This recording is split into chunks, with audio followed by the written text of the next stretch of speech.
We have Caden Kitler joining us, starting center for the Hogs. We'll go straight to questions. We'll start over on the right side, third row. Abby Miller with a reflector from Mississippi State. You're going into your second season with Arkansas. What has this coaching staff done with you to help you succeed at this competitive level?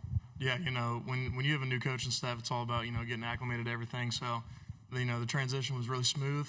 They brought a whole new culture in, so I'm just really excited to play football with them. I've been wanting to play for Coach Silverfield for a long time now, so it's cool that we can do it at Arkansas. Second row. Leo Haggerty, Ampto Sports Draft Nation here in Tampa. Obviously, at the top of your goals are all team goals, but what individual goals do you want to meet so those team goals are successful? Yeah, I'm just trying to be the best player I can be every snap. So, one of my personal goals that I've had for a while is to win the Remington Trophy. It's the best center in college football. So, I've been working real hard this offseason to, be the best player I can be for my team, and, hopefully that'll come in turn. Third row on the left. Yeah, hey, Caden. Evan Kamiko, News 9 in Oklahoma City. You played last season with Marion Harris in the offensive line room. What stood out to you about him and his makeup as he heads to OU? Yeah, he's a super athletic guy, real flexible, can play any position on the line.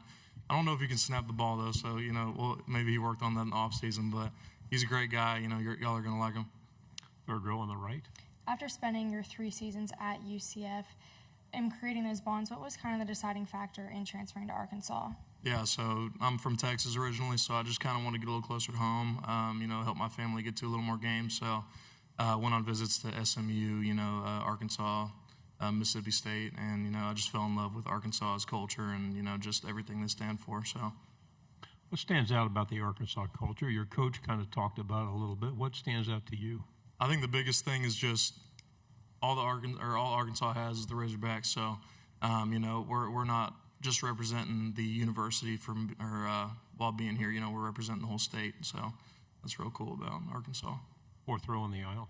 Hey, Caden, Ethan Westerman, Whole Hog Sports. Coach said yesterday that, y'all go back 6 years, so when you took an OV to Memphis. Just what stood out about him then, and how's he maybe a little different now? Yeah, he's a real high-energy guy. He's super serious, so I like that. But main reason that I wanted to get coached by him is because he's an offensive line guy. So I knew I was going to be getting developed at a high level, getting coached at a high level too. Second row. Justin Patrick, Fox Sports Radio out of Pensacola, Florida. You guys are clearly not the most talked about team here at SEC Media Days. For you guys and for your locker room, how are you guys trying to put Arkansas back on the map here in the SEC? Yeah, well, we use, being the underdog as a chip on our shoulder. So, every day that we see we're ranked last or whatever we're ranked, we use that as motivation. Every workout, every OTA we do. And, that's really helping us get through the offseason, and we're so excited to play football this year. It's not even funny. Fourth row on the left. Hi, Caden. Jacob Worthing, KRUI Sports.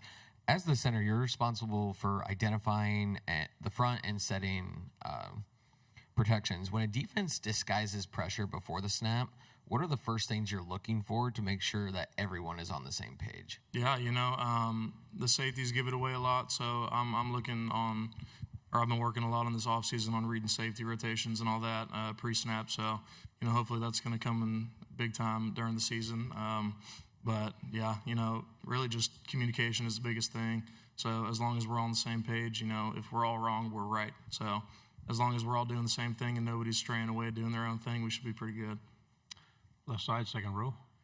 Let's move ahead to a Saturday in September in Fayetteville. You're standing in the tunnel. Everybody's yelling pig suey at Reynolds Stadium. Going to get goosebumps? Absolutely.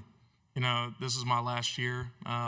Super thankful I get to play it at Arkansas. So, running through that A is like nothing else. I can't wait to hear the fans, like you said, calling the Hogs. So, I'm going to take every moment this last year in and hold it in my heart forever.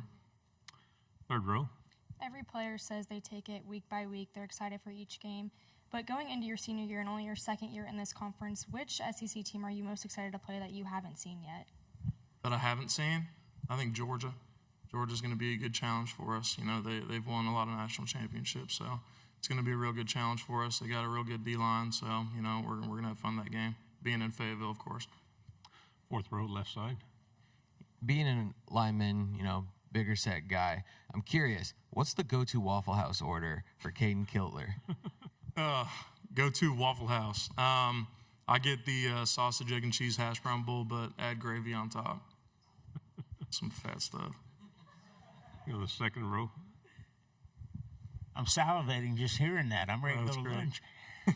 When you look at what's happening at Arkansas, everybody talks about culture, but explain what culture at Arkansas is right now. Yeah, right now, you know, what Coach Silverfield is just establishing that winning culture. Like, we want to win in everything we do, so we're always competing on and off the field. We compete in football, workouts, nutrition. We compete in academics. So, you know, that's the whole War on the Hill thing. I don't know if y'all have heard about that, but we get teams, and these teams are helping us communicate and get to know other position groups better. So, you know, I got linebackers, I got DBs, I got receivers on my team. So, you know, it's cool venturing out, getting to know my defense, and, you know, that's real helping the culture a lot. And, yeah, we're excited to play as a closer team this year.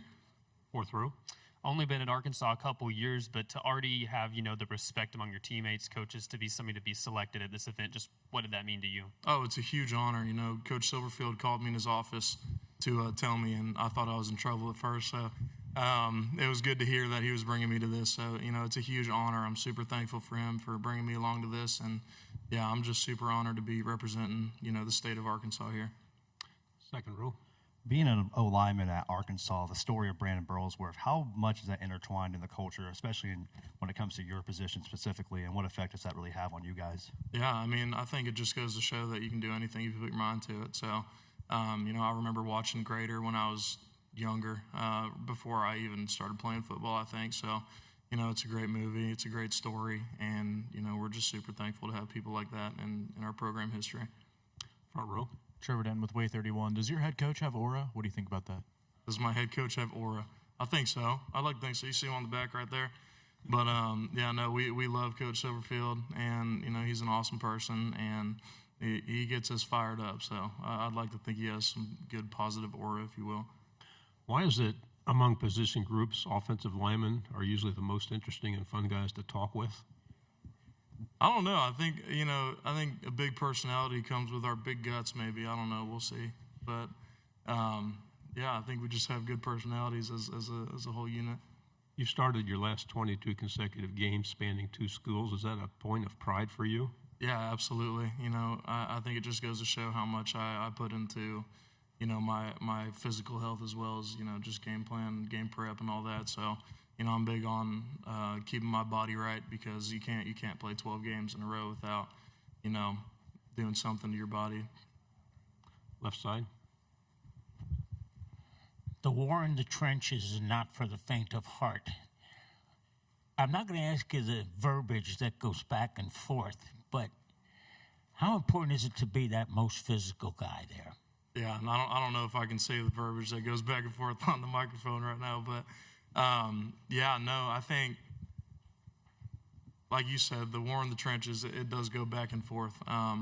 You know, being the most physical guy, that's what I try to be every single day in practice, every single game. So, you know, that's huge. I think if people see me being physical, they're going to follow in suit. So I'm a big leader by example kind of guy, and, you know, that's big when we get an inside run versus our D-line. So, Final question on the right. Last season, Arkansas was Jeff Levy's first conference win in his 2 seasons at Mississippi State. What was kind of the locker room and the vibe after that big loss? Yeah, I think the amount of penalties that we had definitely had something to do with that loss. So, I mean, just how it is after every loss, you know, drained. You know, we worked that whole week just to lose. And, you know, for that day, we were drained. But, you know, next day we were right back on track for the next game. So, you know, that's something we've been emphasizing a lot in the offseason. It's just being the cleanest team in college football, you know, protecting the ball and not getting penalties. Caden, great job. We can see why you're a starter. Thanks very much. Thank you.